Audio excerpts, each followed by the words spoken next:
항상 대한민국에 정확하고 빠른 소식을 알리기 위한 시스코크입니다. 구독과 좋아요는 영상 제작에 큰 힘이 됩니다. 대한민국의 방산 수출의 초대박 계약을 체결한 폴란드를 비롯해 동유럽의 국가들이 유럽산 무기가 아닌 아시아의 대한민국 무기를 희망하고 찾는 나라들이 점점 많아지고 있는데요. 방산 수출 국가로 순위권에 항상 이름을 올리는 러시아는 현재 우크라이나와의 전쟁으로 인해 전 세계에서 무기 수출 제한 국가로 등극하며 역대 최악의 무기 수출 실적을 달성함으로 인해 대한민국과는 상반되었으며 마침내 대한민국이 방산 수출 세계 2위를 차지하는 데 성공했습니다. 이로써 대한민국이 중국산 무기 수출 매출 대비 3배 이상 차이가 나게 되었기에 대한민국의 강력한 저력을 중국에게 제대로 보여주었는데요. 그런데 놀라운 일은 대한민국 기술력의 집약체인 KF-21 보람의 전투기가 2026년에 개발이 완료가 되면 더 이상 무기 수출에 있어서 중국과는 비교조차 불가능하다는 것입니다. 중국 정부 입장에서는 FA-50 경전투기가 처음 시장에 등장했을 당시만 하더라도 중국산 FC-1 전투기의 말도 안 되는 가격으로 인해 중국에서 한국산 전투기와 비교시 이겼다며 좋아했지만 현재는 비교조차 안 될 정도로 수출이나 전투기 성능 면에서 FA-50 전투기가 압도하고 있는데요. 곧 출시될 KF-21 보람의 전투기가 해외 전투기 시장에 공개되는 순간 짝퉁 성능인 중국산 전투기는 더 이상 해외 전투기 시장에 발도 붙이지 못하게 될 것입니다. 중국의 시진핑 정부는 긴급하게 국방비에 285조를 투입 명령을 내렸으며 중국은 현재 대한민국의 국방비와 비교하면 무려 5배 이상 차이 나는 예산을 편성했는데요.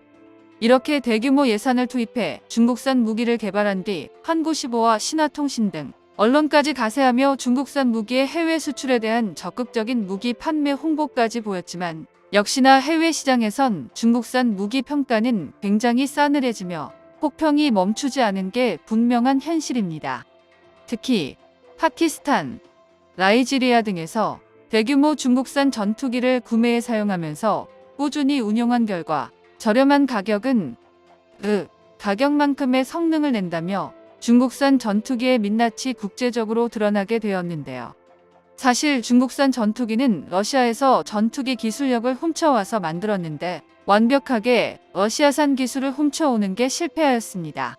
러시아에서 중국으로 기술들이 대거 유출 정황을 포착하면서 중국과 방산 무기에 대한 교류를 즉각 멈춤으로 인해 다행히도 중국산 전투기가 완벽해지는 사태는 막았는데요. 이러한 상황 속에서 한국산 KF-21 전투기까지 개발이 성공적으로 완료되어 해외 수출 시장에 본격적으로 모습을 보이는 순간 중국산 전투기인 FC-31에 매우 치명적인 위협이 될 것입니다. 특히나 중국산 FC-31 전투기는 해외 수출을 목적으로 만들어진 터라 FC-31 전투기가 KF-21 전투기에 밀려 해외 수출 실적에서 제로를 달성할 가능성이 높다는 게 국제 군사 칼럼들의 공통된 의견인데요. KF-21 전투기의 CJ 5호기 출고를 기점으로 대한민국은 세계에서 5번째 안에 드는 4.5세대 전투기 개발 국가로 이름을 올릴 수 있게 됐습니다. KF-21 사업 초기까지만 해도 우리 손으로 만든 5세대 전투기에 대해 부정적인 시각이 많이 있었는데요. 차라리 그 돈이면 미국의 F-35 전투기를 추가로 도입하는 게 낫다는 의견들도 있었습니다. 당장 지금 생각해 보더라도 한국이 5세대 최신형 전투기를 개발하는데 성공한다면 가장 골치 아파질 나라들은 한반도 주변의 국가 중 일본과 중국 그리고 북한세 국가밖에 없었는데요. 이 중에서도 KF-21 전투기 프로젝트에 대해 가장 당황해한 것은 다름 아닌 중국입니다.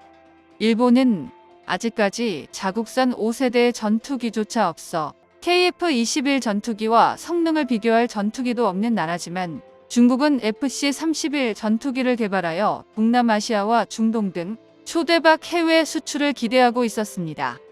그러나 대한민국에 KF-21 보람의 전투기가 등장함에 따라 중국 정부의 방위산업 수출 계획에 빨간불이 들어왔는데요. 이에 대해 신화닷컴 언론사들은 중국을 직접적으로 위협하는 한국의 KF-21 전투기를 면밀히 조사해야 된다며 중국 역시 기술 발전을 서툴게 할 경우 순식간에 한국에 따라잡힌다는 칼럼을 게시하기도 했습니다. 발표 당시 KF-21 전투기의 적극적인 해외 수출 지역도 동남아시아와 중동이라고 한국항공우주산업이 언급했는데, 중국산 FC-31 전투기의 해외 수출 대상 지역에서 완전히 겹치는 새로운 전투기가 반도체 전 세계 1위 국가인 대한민국에서 등장해 버린 것인데요. 과거 로키드 마틴에서 전투기의 핵심 4대 기술 이전 약속을 거절하고 자체 개발한다고 했을 당시만 하더라도 중국 정부에서는 대한민국의 실패를 예상하며 안심하고 있었습니다. 그러나 이건 결국 중국 정부의 자만이었습니다. 당시 중국 국영 매체의 발언에 따르면 수십 년 동안 전투기를 개발해온 전투기 선진국들도 새로운 5세대급 전투기를 개발하는데 보통 20년 이상 시간이 걸리기 마련인데, 처음으로 전투기를 만들어보는 한국이 선진국의 핵심 기술 지원도 없이 10년 내에 전투기를 개발한다니 믿을 수 없다는 반응과 대놓고 실패를 한다는 기사 내용이 대부분이었는데요. 중국에서는 한국의 KF-21 전투기 개발이 당연히 연기되거나 취소될 것이라 예상했지만, 그러한 예상을 보란듯이 부숴버리고 핵심 항공 장비들을 하나씩 개발하는 데 완벽히 성공했습니다.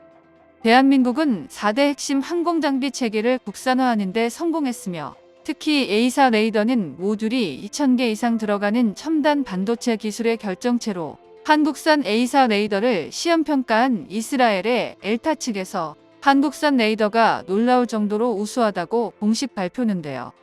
대한민국의 KF-21 전투기는 외국에서도 중요하지만 사실 국내에서는 정말 없어서는 안 되는 상징적인 의미 그 이상을 가지고 있습니다. 현재 공군의 주력 전투기인 KF-16 전투기와 F-15K 전투기는 모두 미국제여서 수리 부속 확보 문제 등으로 전투기 정상 가동에 어려움을 겪는 경우가 적지 않았습니다. 지난 5년간 수리 부속 부족으로 비행이 불가능했던 사례는 무려 400회가 넘어서는데요. 반면 국산 전투기 KF-21 보람에는 국내 제작이기에 신속한 정비가 가능하고 국내에서 직접 조달하는 부품 유지비 역시 훨씬 저렴할 수밖에 없습니다. 대한민국은 그동안 차세대 전투기와 이지스 구축함, 그리고 각종 미사일과 자주포까지 뛰어난 성능을 가진 무기들을 개발에 성공하게 되며 세계적으로 유례를 찾아보기 어려울 정도로 빠른 속도로 성장하고 있는데요. 그에 반해 중국산 전투기는 매번 동급 전투기 대비 말도 안 되는 저렴한 금액을 제시하며 모두를 놀라게 했지만 실상은 거짓된 스펙이었으며 전투기의 기체는 엄청난 결함을 자주 보이고 있습니다. 그러나 KF-21 전투기의 프리퀸시인 FA-50 전투기의 경우 출시 당시보다 현재가 더 인기 있는데요. 대한민국의 KF-21 전투기가 시장에 등장하는 순간 한국산 무기의 맛을 본 나라들은 중국과는 달리 반드시 구매를 할 것으로 보이며 국가 간 방산 수출은 걷잡을 수 없이 벌어질 겁니다. 정보가 도움되셨다면 구독과 좋아요 부탁드립니다. 이상 시스코크입니다.